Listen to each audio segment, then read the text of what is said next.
The Team presents ESPN 1080.com Insider Show, the show that takes you inside your local teams and your local sports. I'm Eric Lopez alongside the man, Mr. MLB Rays Insider, now brand new Knights Insider. Yes! The man who I got to hold hands with yesterday in the press box. Dude, that was supposed to be our secret. I'm sorry, but I was excited. It was a fun day. Jason Collette joining us, who's up there with the press box wearing his black and gold. Great game there. You got a touchdown yesterday, right? I think I got the 9th or 10th rushing touchdown last night. It was quite a rushing touchdown affair last night. Also joined by another Knights Insider, the man who's down on the stands, Mr. Carson Ingle. Roving, enjoying. It was a good day yesterday. Good day, definitely. Missing Andrew Melnick in the studio this morning. Andrew, unfortunately, our NBA Magic Insider, is out in Tallahassee celebrating a Florida State shutout over a big week for the Sunshine State. Shutouts all galore. Florida, what's wrong with you? 3 points. Wow. I mean, how do you give 3 points to FAU? Unbelievable. Terrible. Well, Howard Schnelly had a little health, scare earlier, so they wanted to give him some points. Yes. We got Buckman slapping over that computer monitor over in the studios there, just slapping it there like UCF did to Charleston Southern, aren't you, Buckman? Yeah, this computer's working as well as the Charleston Southern offense. Oh, that's never a good sign, folks. So if you see issues with audio, then that's why. But hey, a nice Sunday morning after a football Saturday, guys. Good to have football on the field, and of course we're at Bright House Network Stadium, where the Knights collided with a monster Buccaneers team of Charleston Southern and demolished them 62-0. Jason, you were there. We were both there in the press box. Your initial thoughts on that game? My initial thoughts is I was looking for the matchups with it. Obviously, you knew when UCF's favored by 40.5 points coming into the game that it's not going to be close. And early on, I mean, they were scoring. What was impressive is they were scoring early and often and quickly. I mean, some of these drives were 5-6 plays, 2:31, 3:07, those kind of things. But particularly, I was very impressed with the linebacker play. We talked about this during our UCF football preview, with the turnover in the linebacker position. Josh Lynham really bringing back the most experience. But Jonathan Davis looked fantastic playing his position, and Leland Willingham, I thought, looked very good. For a true freshman out there playing as he did, I thought he looked fantastic. Carson, your thoughts from where you saw the field there? Well, obviously, Charleston Southern was just an abysmal team. Maybe one of the worst teams that we've seen come in there, I think. I think that's pretty safe to say. The worst? I think the worst. Okay. And, it's great. UCF did what they needed to do, which was awesome. But it does kind of make me a little bit concerned. How sharp are you going to be for Boston College next week? I would have liked to see them play maybe, if you don't want to play a competitive, D1 game in your first game, okay, but maybe play a little bit more of a competitive FCS opponent. Your thoughts on that, Jason? Do you agree with that? What are your thoughts on the whole, first games opening up with Division 1, 1AA, which I will never call them what they call them now, but right. Your thoughts on that? I go both ways. I like the fact that a lot of guys got a lot of experience. Blake Bortles had a lot of experience this game, which is great. To be able to get, since he's basically the only other quarterback on the team, unless you're going to go wild night with Ronnie Weaver, to be able to get Bortles that kind of game experience really helps and whatnot. But, you can do the same thing with Florida State. That's who Charleston Southern's playing next week. And they've got Oklahoma on the 17th. So they had the nice game against Louisiana Monroe yesterday. They played Charleston Southern basically for their, the next game is what's going to make or break their season there with Oklahoma. That's where everything comes. If they win that game, they are right at the forefront for a national title discussion if they can get through Oklahoma, because we've already talked about how well their ACC schedule sets up. So I go both ways. I like the fact that young guys get the experience and whatnot in the games, but again, when you're playing a 62-0 blowout and you're just running at will, you have no idea what to expect next week when Boston College comes to town. If you have any thoughts about it, we can call in 407-482-3776, or as they like to say, 407-482-ESPN. For any feedback. Buckman will receive your phone calls. The MVP of the press box. When you see Jason, he ran the press box. Let's be honest. I don't expect anything less from my boy David Buckman. We had phenomenal seats. We were front row. Absolutely. Boom. He didn't euchre us. We were front row. We got the food. He pointed us out. He took care of us. It was a good job. It was solid work there and solid. But running game. All three backs played, obviously. Murray.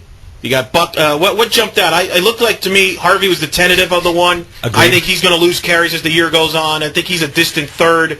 And then you got Murray and Weaver split. Do you agree with that? Completely agree. I thought Weaver, if we look at, since you're wearing your Dolphins jersey today, they were talking about Daniel Thomas last week getting happy feet in the hole. It looked like, when you're coming back from missing a season with injury, it's kind of expected for that to happen. But he didn't look like he was...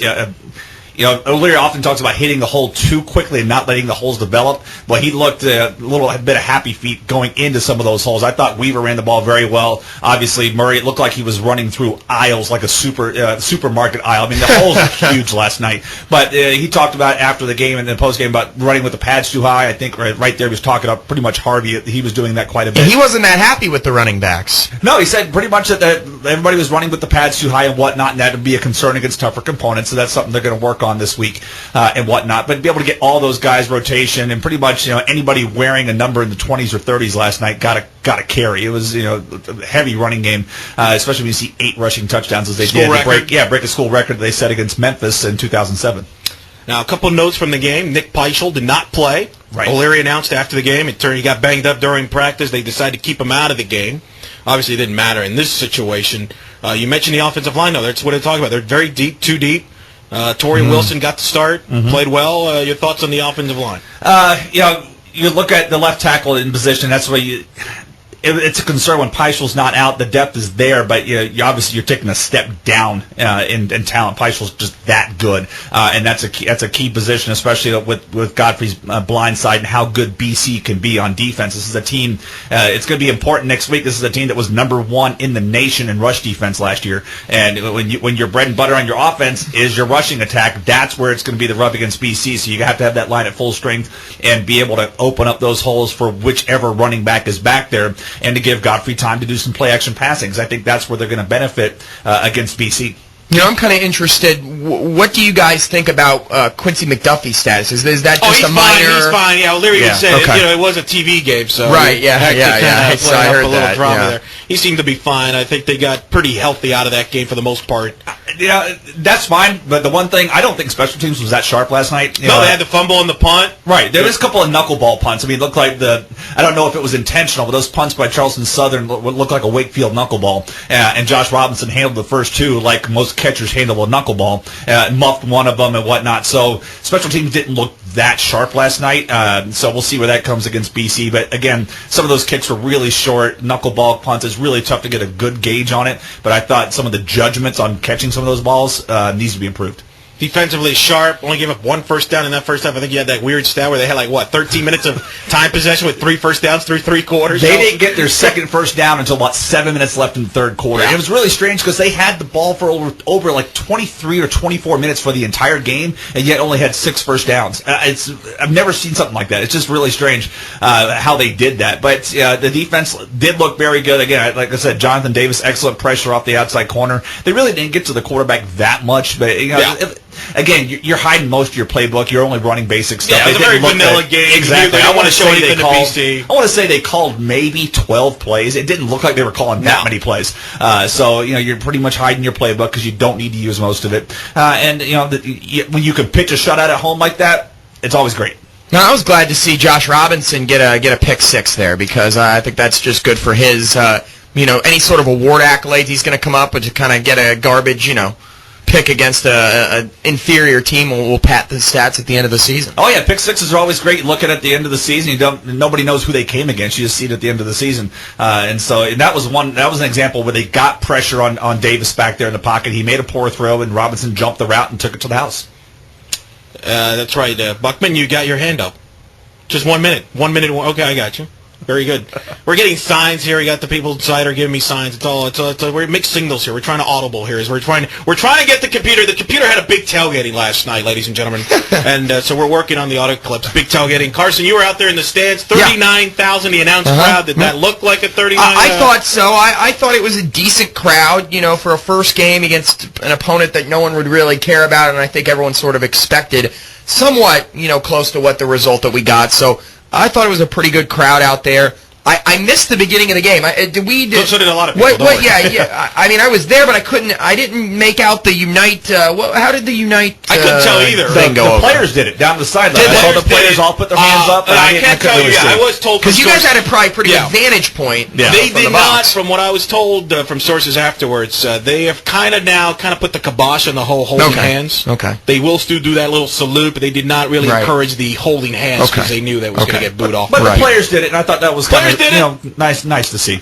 So it could have been a worse. All right, I got the sign now. We are ready to hear from Coach O'Leary. Let's hear from Coach O'Leary and his thoughts on the win against Charleston Southern here on Saturday. There's consistency out there. You'd obviously like to have a couple of plays back, but there was some wrong formations out there. There was some wrong coverage out there, which I think is a communication problem. So we can grow in that area, but for the most part, I thought both quarterbacks did what they had to do with that position as far as giving us a chance to make plays. And I thought initially the running backs just were running a little bit soft, and I think I wanted to see a lot more burst out of them. But again, it's a good win. Obviously we had a lot more talent than the team we're facing, but you still have to execute the play and make sure people are blocked or make sure people are tackled. And I thought we had a chance to put, normally when I put the seconds and thirds in, you see a separation right away, and I thought they hung in there, and there's no question a lot more depth in the program as far as playing depth that could help us this year. There, Coach O'Leary's postgame after the win over Charleston Southern. You mentioned Blake Bortles, got a lot of action. Had that the play of the night where he kind of lost the ball to himself and then threw a nice big completion. He looked pretty good. The arm strength was really impressive. I mean, when you see a freshman come in like that, often tentative, but he was taking the shots. And even O'Leary said, later in the game, he would have, even though he was throwing deep. You don't like to see you go deep against with schools when you're up that big and go to checkdowns and whatnot. But I was really impressed with his arm strength and his pocket presence. And even had the presence of mind after he basically completed a pass to himself when he lost the ball, caught it, and then threw it downfield for a 30-yard play and whatnot. But you see a lot of freshmen make their debut at UCF. I felt that was outside of Godfrey's debut last year, one of the better ones we've seen over the last 10 years. Strong performance by Blake Bortles there, Carson. Second half there. Anybody else jumped out to you? I think that Bortles was key, and then Josh Reese, who was his target a lot in that second half, had a fantastic day, and I believe it was 94 yards receiving. And I mean, if he can give UCF that, I think he's a legitimate. Quincy McDuffie, more of a scat player, can make some big plays. Josh Reese looks like a legit wideout, though, to me. Certainly a strong player there. Now they take on Boston College this Saturday night, 8 o'clock kick. Boston College coming off a loss to Northwestern, who was without their star quarterback. Mm-hmm. Northwestern started their backup and still found a way to beat BC 24-17. BC starting quarterback John Reddick got hurt on the last play of the game. He was trying to throw it to the end zone. He got drilled from behind. We won't know what his status is. Of course, they got their Montel Harris is still out. UCF will be a favorite in this game. I think they'll be about a touchdown favorite from what I've gathered here. What do you expect to see Saturday night for UCF and BC? Anything you need to kind of keep your eye on? Sure. I mean, with the quarterback possibly being out, and they're thinking Harris may be back there, I'm sure they're obviously going to hide that news. I just have a tough time giving UCF a touchdown favorite at home, given their 0 for history against BCS opponents in Orlando. Again, what they're coming off of last year, what they've done so far this year, I would probably put it 3.5, 4 point. I consider them a favorite, touchdown favorite. I don't know about that. BC is still, again, very impressive on defense. That's where they're going to get their job done. When you're a number one rush defense in the nation last year, very talented on that side of the ball, not so much on the offensive side of the ball. I think this is going to be a low-scoring game. I'd probably put the over-under at maybe 35, 36. This is going to be a low-scoring affair. Yeah, it's going to be interesting. I mean, you don't know really what to expect after this first game, but these are the games that you have to win. I mean, there is no excuse. You have to win a game against a BC team who, while they may be in the ACC, they're clearly not in the class of that league. They're clearly in the middle to bottom portion of that conference. And at home, I mean, these are the games that you have to win to be taken seriously. It's going to be very interesting. UCF and BC. We'll have coverage of that all week on ESPN1080.com. Like to announce, Jason Collette will write for 1080. Yes. This is exciting. Yes, I have dual web presence now. I have there'll be baseball news up on the site this week, and I'll be helping Lopez out with the UCF coverage. You'll have your first article for Monday, right? Tuesday. Tuesday. So he'll be joining us there, and we'll have plenty of UCF coverage all week on ESPN1080.com. We got a packed show here, folks. We got Miami Dolphins. We're going to preview the Dolphins. Carson, who we got coming? Yeah, we got Andy Kent from MiamiDolphins.com, a guy that I met when I was down there for a couple months, and a really good guy, and knows a lot about the Dolphins. And rosters were just cut down yesterday, so he'll have a lot of good insight there. Good news, Jamar Newsom made the Jaguars roster. That's fantastic. I was going to mention that. It was good to see that. So we'll talk Miami Dolphins at about 30 past the hour. We're going to take a break, though. When we come back, we're going to go through the rest of the Sunshine State. And unfortunately, Jason Collette is a genius, and he's smart. And we're not happy about it. We'll tell you why he's a genius. We're not happy about it, but he is. Not happy. As we go through the Sunshine State rundown here next, as you're listening to ESPN 1080.com Insider Show on ESPN 1080, The Team.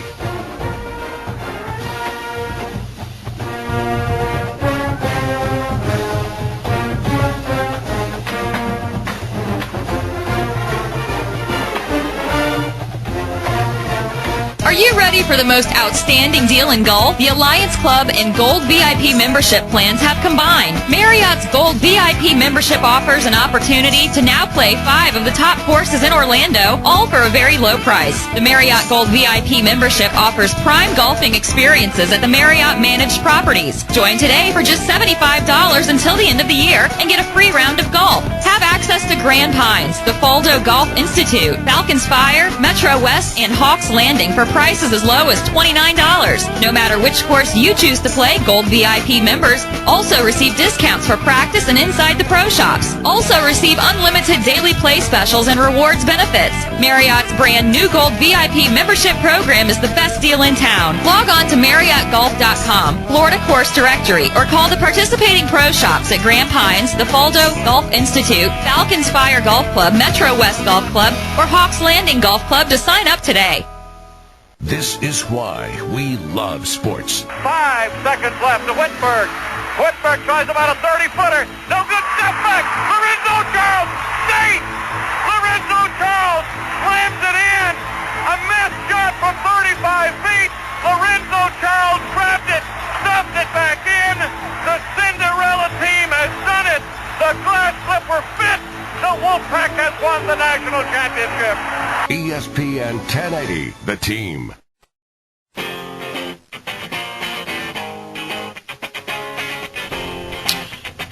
ESPN 1080.com Insider Show here on ESPN 1080.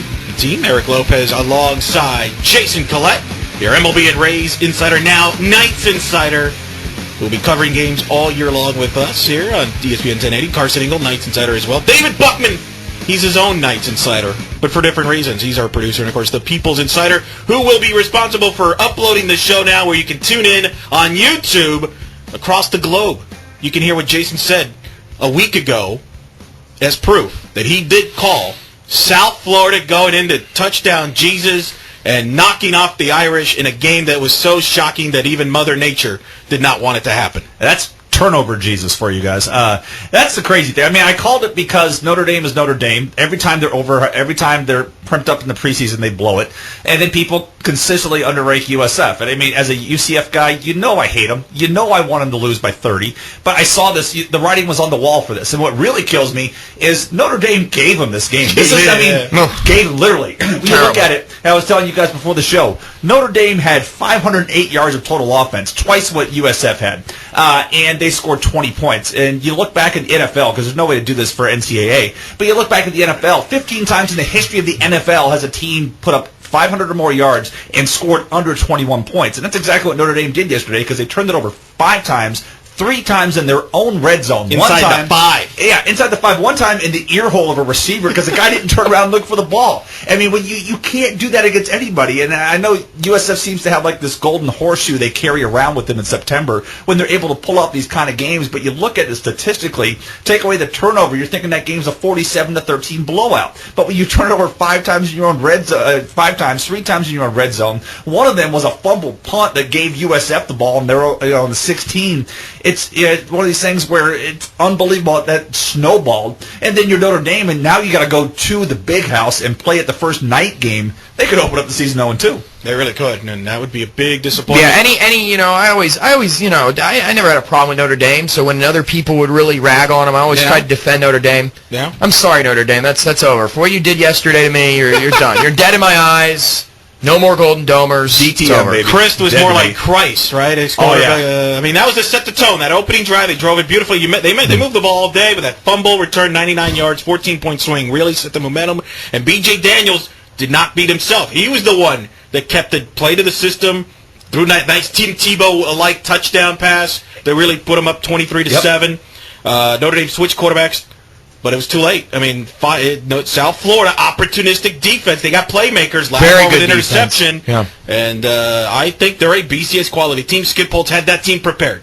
Exactly. I mean, if you're a Notre Dame fan, what you have to look at is you were able to hold the team to 254 yards. But as a USF fan, you have to be happy because look at your next games.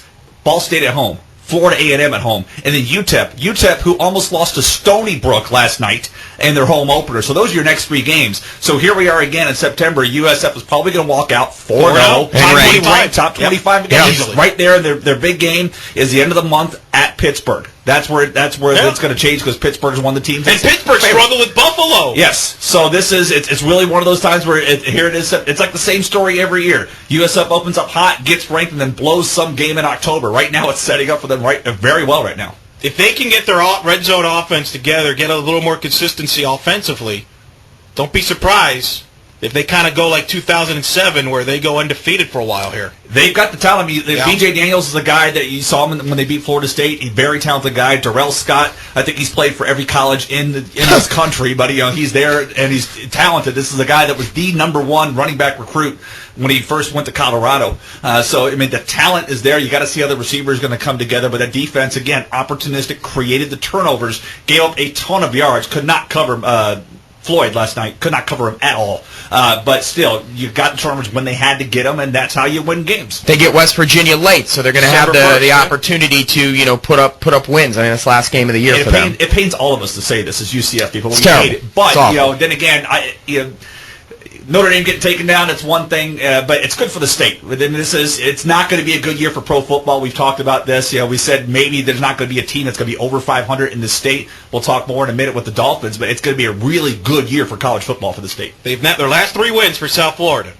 They beat Miami at Miami, Clemson in a bowl game, at Notre Dame. That's pretty impressive. Skip Holtz, we talked about it. He's a very good coach. You and I talked off the air. If you're a UCF fan, you're hoping he becomes a hot name and he leaves to go somewhere, Georgia. Like Athens? Athens might be open soon. Penn State, maybe. Penn State. The question is, can that happen? If you're Skip Holtz, is that, is USF a stepping stone job and you go somewhere else? Can that happen? Well, you look at the instability of the Big East. I mean, nobody knows what's going on. I mean, yesterday, all the talk about the Pac-12 becoming the Pac-16 and whatnot.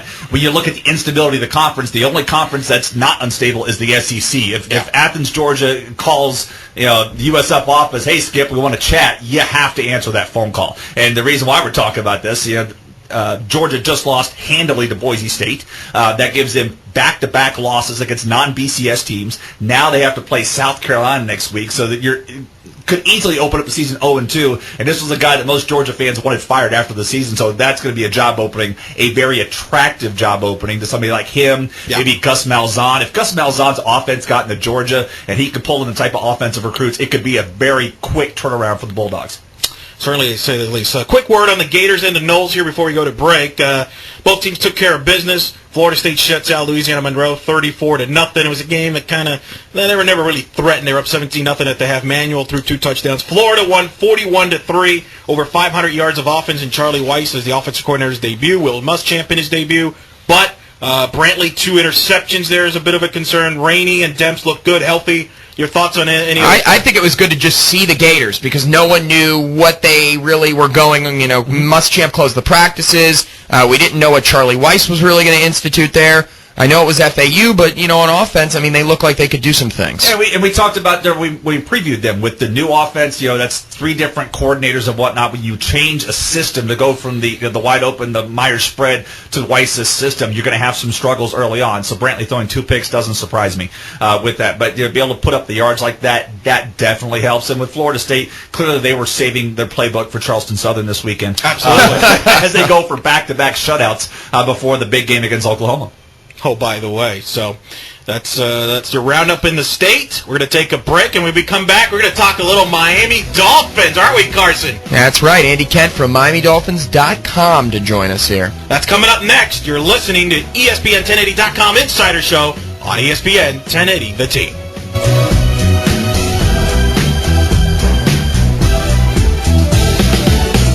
It's the Leaderboard, Mondays 6 to 8 on ESPN 1080 WHOO.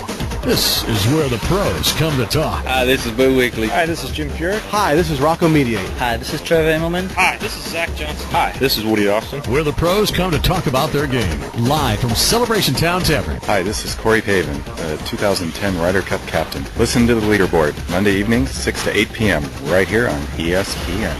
This is where great moments happen. Flutie flushed. Throws it down. Caught by Boston College. I don't believe it. It's a touchdown. The Eagles win it. Unbelievable. I don't believe it. Phelan is at the bottom of that pile. Here comes the Boston College team. He threw it into the end zone. There was no time left on the clock. ESPN 1080, the team. If you want term life insurance, call Life Quotes. We guarantee you the lowest prices, or we will pay you $500. Plus get up to $1 million in term life insurance with no medical exam. You do need term life insurance. Call Life Quotes now. 800-915-9164. 800-915-9164. 800-915-9164.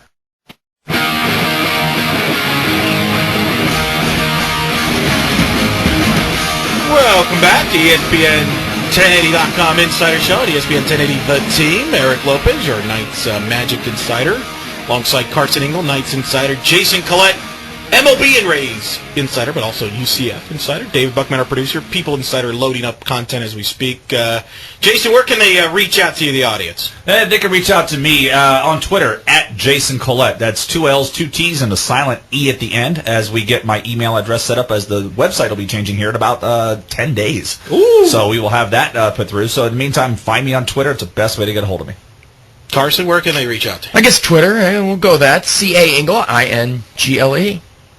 I'll go Eric Lopez, ELO, on Twitter, and you can also email me at elopez at ESPN1080.com. And, of course, as we mentioned, got a lot of content coming up on ESPN 1080. We'll have a UCF BC preview. Jason and I will break it down, among others goodies, as we are efforting to get our guests. I love efforting. It's one of my favorite words. Yeah, efforting. Buckman is efforting. Carson is efforting. I efforted. I am in the process. So while we wait, let's continue some college football talk until see if we can make it happen. Other news in college football, you mentioned Boise State. Kellen Moore, tremendous game, only 6 incompletions as they thumped Georgia in Atlanta in front of a Georgia Bulldog Nation. It's not real happy, but Kellen Moore, let's talk him as one of the greats of all time here. He's unbelievable. It really is, and everybody always wants to move the goalpost with Boise. They can't hang with this team. They beat them. They can't hang with this team. They beat them. They've won 7 of their last 8 matchups against BCS opponents, and they continually do it in an impressive fashion. And again,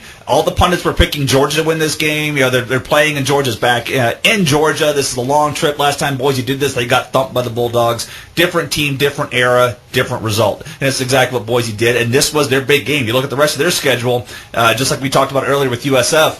With Boise, now they got this win under the belt. It could line up very favorably for them to stay right there in the top 5 the rest of the season. 39-2 now. Kellen Moore is as a starter, and Boise has a chance. How about the jerseys? I love the jerseys. I love. You like the jerseys? Love the jerseys. Hated Georgia. Georgia's were too busy. Yeah, they play. Kellen Moore, by the way, 39-2. I think they're going to be favored the rest of the way. Mm-hmm. Yep. Go to another BCS bowl. Kellen Moore should go down as one of the greats in college football history. And I know people in the Sunshine State aren't going to like this, but he's even better than that other Jesus, Tim Tebow. By far. You can't argue. Yeah, it's there. You look at the results, and it's there. You kind of compare it. Go back. Tremendous accuracy. Exactly. Go back and look at quarterbacks. There's question if Moore can play at the next level, but you kind of look back at Nebraska with Frost when they had Frost, Josh Heupel at Oklahoma, same kind of guys in systems that get the job done and do it very effectively, and the guy continually gets this job done. I don't know. I don't think there should be questions about Moore at the next level. I love this guy since his freshman year. I remember watching him and he kind of caught your eye. There's some about him that just sort of that just sort of pop to you. And obviously, he's continued that to one of the best careers in college football history, really. And I think they deserve a shot at the title if they go undefeated. I'm sick of not giving them a shot. I think they should be in there. Exactly. I mean, I love their schedule. Look at their schedule. September 24th versus Tulsa is going to be an extremely entertaining game. Then they have Nevada, which is always a big shootout for them. Follow that up at Fresno State, always a tough trip to the Valley. Their only other big game is TCU, and we saw what with TCU. I mean, Baylor lit them up on Thursday. If you missed that game on Friday night, I'm sorry, you missed one heck of a game. That was an awesome shootout between Baylor and TCU. So, yeah, we'll see what goes on. So we have, what do you got, Buckman? Go ahead. You got an announcement for us. We've got a caller. We got a caller, ladies and gentlemen. We got Jim. Who's the name? What do you got? Jim. Jim the caller. Jim, welcome to the program here on ESPN 1080.com Insider Show. Hey, thanks. It's a great show. Hey, I wanted to comment on Kellen Moore. He is a great player, and his record is awesome, but he didn't throw one pass longer than 20 yards. And when you compare him with Tim Tebow has the highest quarterback rating of any quarterback in the SEC ever, third highest in NCAA history, did for 10,000 yards, the most yards ever in a BCS game against Cincinnati, almost 500 yards. I think he has this thing called 2 national championships. So if you compare the two, you got to actually look at the statistics and not just how you hate Tebow. Wait, Jim. Hold on, Jim. Would you agree that Tim Tebow had more talent than Kellen Moore? I mean, I recall Percy Harvin had some nice offensive linemen behind him. I mean, he has a lot more talent. You got to admit to that. In the national titles, Kellen Moore has never had an opportunity because of the system. Yeah, but when you compare them next to each other, you still have to look at the reality of his statistics. His quarterback rating is unbelievable. His national championships are unbelievable. His conference titles. So absolutely, Tebow had way better talent around him. Yeah, that's kind of a big important factor, don't you think? I mean, it is, but it's not everything. The guy still won that. Think of all the teams that have had. Chris Leak won the national title too, by the way. That's good, bro. And the highest quarterback rating in SEC history, and the third highest in NCAA history. I mean, those are hard. You can't fight those. David Green David Green was a great quarterback at Georgia too. I'm not taking that away from Tebow, but let's give credit to Kellen Moore here. He's set a program at Boise State to the national level. Florida was already a national program before Tebow even got there. Yeah, no, he is awesome. He's awesome. But one thing he does is he dinks and dunks. He throws these little short passes, and his receivers do all the work. I'll step in with the quarterback rating. If we look at Tim Tebow's quarterback rating by year, 06, 201.7, 07, 172.5, 08, 172.4, and 09, 164.2. So it went down each one of the 4 years, but overall 170. Let's look at Kellen Moore, 157, 162, 183, and here we are in 2011. So he's going up. His overall career, 166.7. He's only 3 points off Tebow. He could finish ahead of Tebow in the quarterback rating. And again, when you get to the talent level, most of what Boise State has is 2 or 3 star recruits. Florida is printing off 4 and 5 star recruits every time they come in. So it's a closer argument than most people make it. Yeah, no, I agree. It's a close argument. I mean, Kellen Moore's awesome, but I'm just saying people just love to rag on him. He was really, really, really good. But Kellen Moore is really, really, really good. And I think Kellen Moore's going to be a good pro, and I'm psyched to watch him play. Thanks, guys. Hey, thanks for the call. Great call there. I let you guys handle that. I just kind of sat back and I enjoyed myself. Listen, he made some good points. Well, Tim Tebow's great. I think it's more of a compliment. I think Kellen Moore. I agree with you. Why shouldn't he get the Heisman opportunity? Oh, absolutely. All that thing is, when you make a statement like this, you have to be able to defend it. And I think we did in both. Jim definitely had some good points in the quarterback rating, but again, I had to point that out because Kellen Moore and Tim Tebow's quarterback rating. I don't really care about quarterback rating, anyways. But I hate it as an overall thing because it's so subjective at times. Right. It's like batting average almost. But they're close, and again, Moore's quarterback rating is up every trying to give him some season. baseball, It's like trying to help him out. It's like judging pitchers by ERA. I will buy an adult beverage for someone who can tell me. Yeah. How do you calculate the quarterback rating in college? Oh my! You stand up on one foot, you look at the pass, and it's ridiculous. But you've got a sundial going, No one wants that adult beverage? I have no clue. I would love it, but that was a good phone call. I enjoyed that, actually. That was fun. It was a good caller, though. I like that guy. It was good. Brought it. Defending Tebow, rightly so. Absolutely. It's a good conversation. This is the station that defends Tebow on Saturday, so you guys can't come back. Yeah, we gotta be fair. We gotta completely knock him Sunday. I wasn't knocking him on that statement. No, I know. I'm more of a big Kellen Moore guy. I love Kellen Moore. I think he is tremendous and underappreciated. He wasn't even mentioned for the Heisman last year. He lost to Nevada. I don't think he's going to get a sniff this year because I think the Heisman's become all political. It's going to be all Andrew Luck, Andrew Jones. I mean, there's so many people that. Kellen Moore plays with less talent. Everybody's talking about it. He lost his receivers, Titus and Pettis. It didn't seem like he missed a beat. Did he? Didn't miss a beat. No. It seems like the last quarterback that would be able, like Andre Ware, go back to Houston when he won the Heisman. That's when people, all of a sudden now, it seems like this BCS award. It's kind of like the BS that is the MVP discussion in baseball. Just to tie it to baseball real quick, people are saying Jose Bautista is not deserving of the MVP because the Blue Jays are a 500 team. That's garbage. Jose Bautista is the best player in the American League right now.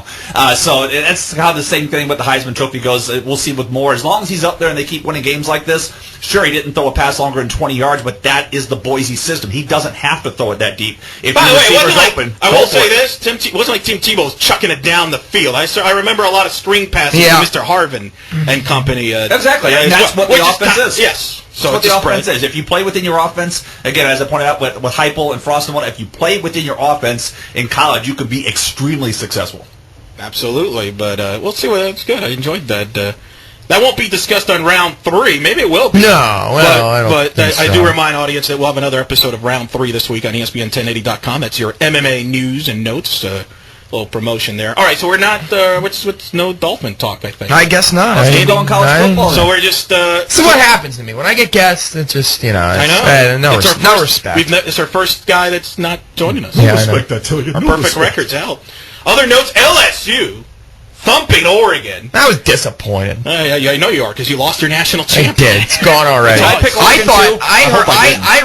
misread the. I think you did. Late last night, I misread the score too. I thought that ECU beat South Carolina, and I was like, "Wow, I lost both of my teams." No, they hung in. Fortunately, I've only lost one, so there you go. 1 week down, one team down. Yeah, ECU was winning 17-0 at one point and ended up losing 56-37. That sounds familiar. ECU is ECU, but you speak of Oregon getting thumped. It was not a good night for the Pac-12 at all. You look at Sacramento State beating Oregon State. Ooh. You look at Eastern Washington taking Washington to overtime. The Redfielders. It just really, and then Hawaii beating Colorado. A really rough weekend for that. And then Minnesota almost beating USC. So the Pac-12, for all the good talk they're making with expanding the conference, did not have a good day yesterday. No, they did. Which is why they're trying to expand more, aren't they? Yeah, I've been trying to get Oklahoma and Texas as well.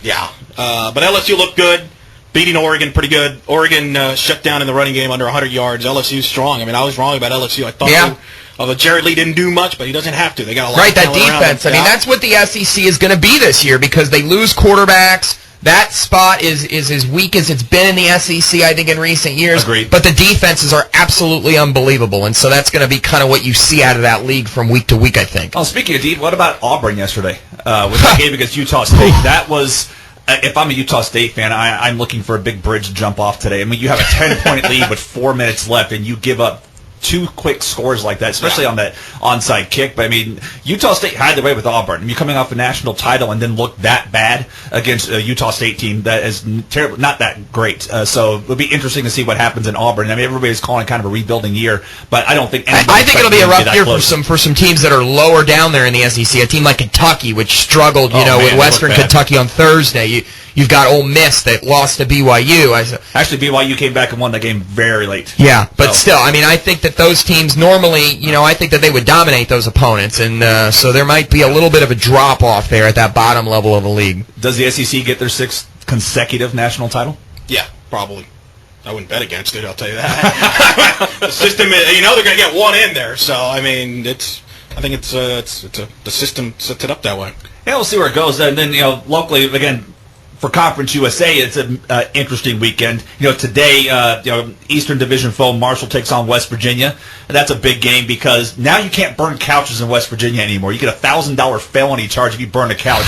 That's ridiculous. I mean, WeMustIgniteThisCouch.com is a terrific West Virginia site. What are they going to do now? Now we're felonies.com?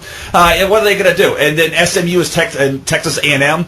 That's going to be an interesting matchup there as well. And, Rice in Texas, obviously Rice lost to Texas, but if you missed Rice's band at halftime, tremendous job by the Mob. They brought out their band and put them in the formation of SEC with a $ as the S, which had to really roll. Yeah, I saw that. I mean, the Mob, Rice football is entertaining from an offense perspective. Defense are terrible, but their band is always, I don't like watching college bands, but I never miss Rice's band. If Rice and UCF are playing, look at this guy. Wow. Breaking down the Rice band. Wow. That's the kind of the content that you get on the Insider Show. That's you can only go one place for that. You have everything there. Again, you can call us 407-482-ESPN. I know your Tebow defenders out there. Go ahead, call in. Where are you, Brian Winter? Yeah. I love how you like gestured towards me when you said Tebow defenders. That's right. Yeah. That's good. Hey, where's the Knight fans? Come on. Where are the Knight fans calling in? You got a 62-0 win. You're feeling good this morning. Come on. I think some of them are still stuck in traffic from getting are. out of the game last night. That was some ugly situations last night. Ugly. All right, quick note. Those of you, we apologize. We just didn't get Dolphin talks in. But we will next week. A big NFL, of course, the eve of NFL Sunday, 9/11. We'll talk Dolphins, Bucks, and Jaguars. One of your favorites joining us, hopefully, unless he blows us off, which I don't expect him because he's a true professional. New color analyst for FIU, Rick Sanchez, will be joining us next week. Talk a little FIU football. Ay, Dios mío, indeed. FIU will be playing Louisville on Friday night on ESPN, so we'll get a good look at T.Y. Hilton. How about T.Y. Hilton, Jason, huh? Love T.Y. Hilton. Yeah, in case you missed this note, we have our NCAA Fantasy League here at the station, and I'm matched up against Lopez, and he has touchdown T.Y. Hilton. Yeah! So, I had a painful loss. T.Y. T.D. T.D. T.Y. What is it? Is it? Yeah, whatever. He put up 31 points. How's that? He had a nice game. I still got Geno Smith going today, which is good. It was a nice win. Also, by the way, so we'll have NFL talk next week. Rick Sanchez, and also we're announced ESPN 1080 is your home now for the Tampa Bay Buccaneers starting next Sunday. You'll be able to hear every Bucs game. The Bucs against the Lions next week at 1 o'clock, 12 o'clock pregame. Which is important since you can't watch them because most of the games this is the only home. This is going to be the only place to tune in to see the Bucs because they're not going to be blacked out. You can close your eyes and just imagine Josh Friedman throwing touchdowns to Mike Williams. Score! Gene Deckerhoff. Because you can't see it on TV. Yeah, who cares? You got Gene Deckerhoff, baby, in front of 20 people in Rainbow. Well, I am getting my Josh Freeman jersey tomorrow, so I'm pretty excited. It's very exciting. That's exciting. Yeah. It's good. So, big NFL show next week. Rick Sanchez, and again, the home of the Bucs next week. This is also the home of FSU football next week against Charleston Southern. This is like the Gene Deckerhoff station, which I know you like. Love that. Best announcer in the business, man. There you go. And then we got Miami, Maryland tomorrow night, which we'll get into in our last segment as we go to break. And that'll be good tomorrow night as well. We'll also be here on ESPN 1080. How will the Canes respond? And then also, I profess my man crush for a certain baseball player. Romance. And he's not even an American. But that's okay, because we enjoy him, and he is what baseball means. We'll tell you who that is next. You're listening to ESPN1080.com Insider Show on ESPN 1080, the team.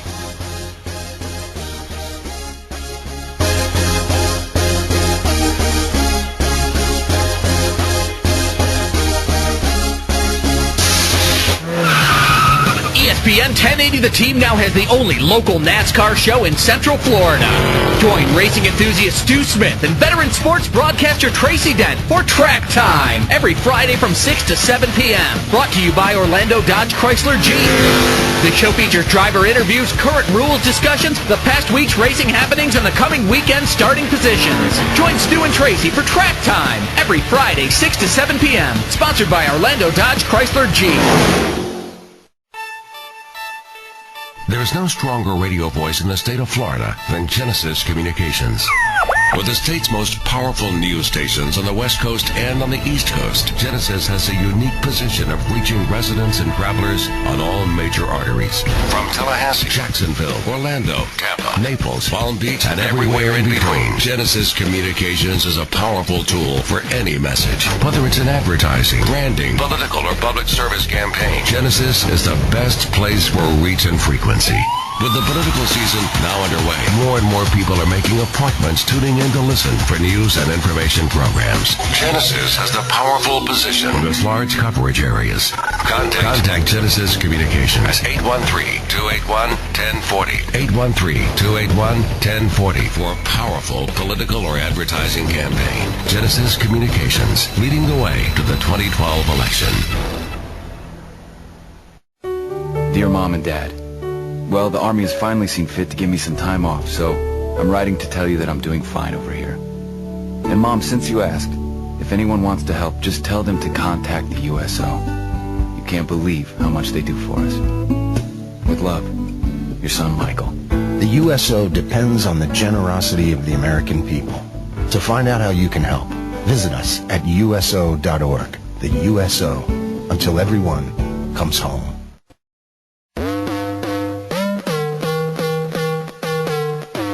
ESPN 1080.com Insider Show here on ESPN 1080 The Team. Eric Lopez, your night insider, alongside Carson Ingle. Just mingling with Mingle here. Like a G6. Yeah. Jason Collette, MLB Rays insider. David Buckman, our fine producer. And, of course, the People's Insider, writing notes, trying to figure out how he's going to load this show. And we'll go with that. And no Andrew Melnick. He's in Tallahassee. No, we missed No Melnick. Melnick, and we get a phone call. From Melnick? No call from Melnick. You're saying we got a phone call. He wasn't here. That's true. That's not good sign. It's probably a good thing because he would have jumped right in on the Tebow bashing. Oh gosh, yeah, it would have been a little overload. Andrew will be back next week. He'll be joining us. He'll be coming to the UCF BC game. He was telling me. That's fantastic. The more, the merrier. Absolutely. A couple quick notes. I know you were going through the schedule for next week. We got UCF Boston College. Let's start with that, guys. We talked about that earlier in the first segment. Your keys and your prediction for this game. Keys to that game is going to be the passing attack. We really didn't see what was going to happen from the game yesterday. So with BC's rush defense, I think the play-action pass is going to be critical. You saw one pass yesterday to Adam Nisley on his career-long 45-yard pass play. I think that's going to be he and Justin Tukes, the tight end. I was so glad to see that. That was like dream come true for me. Finally passing to the tight ends. It's been a thing in the offense for whatever reason just does not get utilized enough. And when you look at the inexperience on the edges with the receivers and the lack of size, Nisley and Tukes as big targets. I love Tukes, too. Tukes is like my favorite player on the team now. And he was open quite a bit yesterday. And there was a couple of times with Bortles, that's where O'Leary was talking about missing checkdowns. There was a couple of plays where Tukes was running a scrape right across the field, was like practically doing jumping jacks, and Bortles threw over his head. So I think the tight end may be a little more involved, but to me it's going to be passing attack to keep that rush defense honest. Carson, your thoughts, your prediction for the BC game? It's really tough to say. I mean, I don't want to. I don't know. I'm still. Because I mean, so what is it? We 62-0, great, but I mean, it just doesn't prove anything. I mean, I really don't know what to expect. I mean, they should win the game. They should win it, but just because of the history of the program and the fact that they haven't been able to win these types of games at home, it does not give me a lot of confidence. Jason? Yeah, it's like I said, 0 for ever in Orlando and BCS games. That was always concerning me. But the stars are aligning here with the running back injury situation, the quarterback injury situation. That definitely helps with this. Last year, I thought when they went up to Boston for this matchup, I thought UCF matched up well, or 2 years ago, whatever it was, didn't work out that well. 2008, whenever they went up there, it just did not work out well. So again, we'll see what happens down here. But attendance-wise, it looks like it's going to be really good. Lower bowl is completely sold out. BC just had to get back some of their tickets, so it looks like some more tickets will be released. My challenge to fans: get there before kickoff and stay after halftime. A lot of people left the other day, and that always drives me nuts. Get there early, stay for the game, make your noise be heard. Beautiful. I like that. I'm going bold. UCF, 3-touchdown win. 30 Wow. Couple reasons. I don't think BC is very good. I agree with Carson. I think they're middle of the pack. They got some injuries. I think UCF will be dominant. I don't think BC will have an answer for Godfrey. Defensively, I think UCF is pretty talented. I just think both sides of the ball, they'll match up with BC a lot better now than they did in 2008. I think that game was terrible. Gosh, you just brought back a terrible memory. I had not thought about that. And I think the other reason why, because we got our good luck charm, and that's Buckman in the press box. And I think that's the turning point. Buckman is a difference maker. He is in charge of that press box. I think we've seen in the past where media relations people can either make or break a just franchise. Just like the St. Louis Cardinals. Yeah, that's right. Can someone call Mr. Tribble and tell him that is to hire such me? an. I mean, you guys. Give Buckman a raise. You guys are already putting me. Fine work. We'll make sure we see Tribble this week. We'll glad hand him and say, man, absolutely. Yeah. So we're going Knights over BC. More details, preview of the BC game all week on ESPN1080.com. Quickly, a couple other games. Florida plays UAB at home. FSU, Charleston Southern. Both will be blowouts, right? That's just brutal. Completely. UAB's awful. Don't give up a point, FSU. Could go back-to-back shutouts. Andrew was so bad of a game, Andrew's not even going to Tallahassee for that game. That's how bad it is. Michigan, Notre Dame, under the lights in Ann Arbor for the first time. Notre Dame is dead to me, okay? I need to say it again. Notre Dame, I do not know you exist in college football. I don't even think they're a team anymore. I will not talk about them. Are they done? JC? You think this loss kind of carries over to loss to Michigan, or do they bounce back? No, it's correctable. Like I said, defense was there. Offense, you're still putting up 508 yards. Yeah. This is a Brian Kelly system. This was failure to execute in the red zone. That can be corrected. 500 yards of offense, good defense. You just had too many things go wrong at the wrong time. I think they can go to the big house and win this game, but if they go to the big house and lose, Then you're 0-2. Then we're just back to can Notre Dame become bowl eligible? We got to have them shoved down our throats. I hope Shoelace just absolutely rips them apart. It could happen. Shoelace. I hope he just gashes them on his road to the Heisman Trophy. That could be a game where it's like 42-35. I really do. Neither team's going to stop anybody. No, that's true. Another shootout. Good point. I'm going to go with Notre Dame. I think Notre Dame, you're right, turnovers, they move the ball fine. And the Michigan's defense I'm still not sold on. Western Michigan moved the ball on them. I'm going to go with Notre Dame. Only one rain delay this time, all right? Man, that was tough to ask. You realize UCF started and finished their game before the USF Notre Dame. Yeah. The Rays played an entire baseball game. Yeah, I DVR'd that game, and I haven't seen it yet on my DVR. I'm wondering how much of it I actually got, considering those rain delays. Probably like 2 quarters. Yeah. Alabama, Penn State in Happy Valley. Alabama kind of sluggish against Kent State, 5 turnovers. Sims struggled. McCarron kind of played the majority of the way. Can Penn State pull a shocker here, or is Bama rolling? Nah, Bama's still going to roll. Yeah, I agree with that. Yeah, definitely. So that's your kind of roundup in college football. FIU Louisville Friday night upset. Oh, I would Louisville love to see struggled FIU against win. Murray State. Oh, they look bad. Yeah. Louisville looked bad. I didn't like them outside of Victor Anderson, the running back. A great the people's running back. The people's running back. That's good. The people's running back. Will Stein, a quarterback. For the record, I was actually playing in that game. Are you sure? Personally, although it did have 69 I didn't see you Friday. I didn't see you Thursday, so I think you were playing. Just throwing that out. But no, I thought Louisville looked really bad, and I would like to see FIU win. I would love it. Wow. Could it be? We got a few minutes left there, but yeah, FIU could be an FIU-CF undefeated. I tell you what, a Florida note on a recruit, Teddy Bridgewater, looked horrendous. I believe he had 2 penalties in his first series. I mean, just terrible. His first pass was interception. Yeah, it was. So that's your college football. Quick baseball note, Jason, because you do cover baseball still, despite your football love right now. So I have a man crush, and his name is Brett Laurie.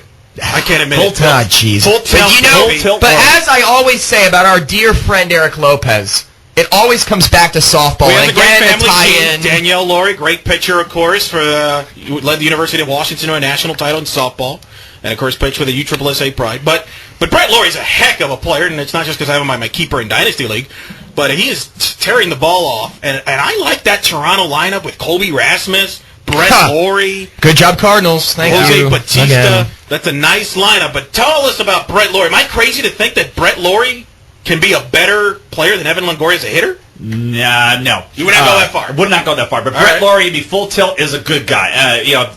Defense needs a lot of work. But at the bat, he is very aggressive, makes very good contact. It can wear out the gaps at Rogers Center. And you're very right. I mean, with Toronto, very good team, has a talent, incredibly talented GM in Alex Anthopoulos.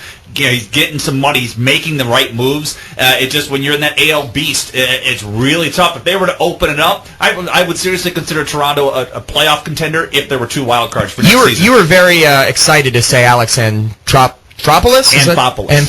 You enjoyed saying that. I'm a big fan of Alex Anthopoulos. Even though he's in the Rays division, I think the guy does incredible work. Let me ask you this quick. Rays obviously building on pitching. Blue Jays, I mean, they got some nice pitchers, but their lineup is really the kind of the exciting part.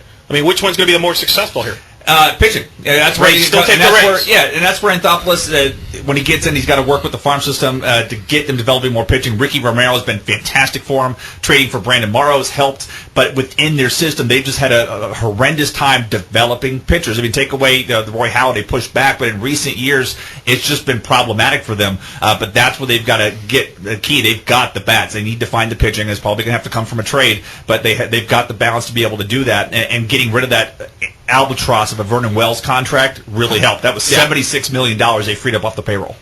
There you go. So that's Jason Collette, your MLB and Rays. Would have never guessed that we end the show with Toronto Blue Jays talk. Go Brett Laurie, baby. Hey, if you want a softball note, Matt Joyce, his father, homered off King in his court. They faced him, and his dad's a big softball guy. Hit the only home run of a game off Eddie Bain. Is that the... We'll go with it. We're out of time, Jason. We got to go to break. Carson, thank you. Yes, sir. Buckman, thank you. The people... Running back, Victor Anderson, thank you. Eric Lopez here saying so long. You've been listening to ESPN 1080.com Insider Show on ESPN 1080, The Team.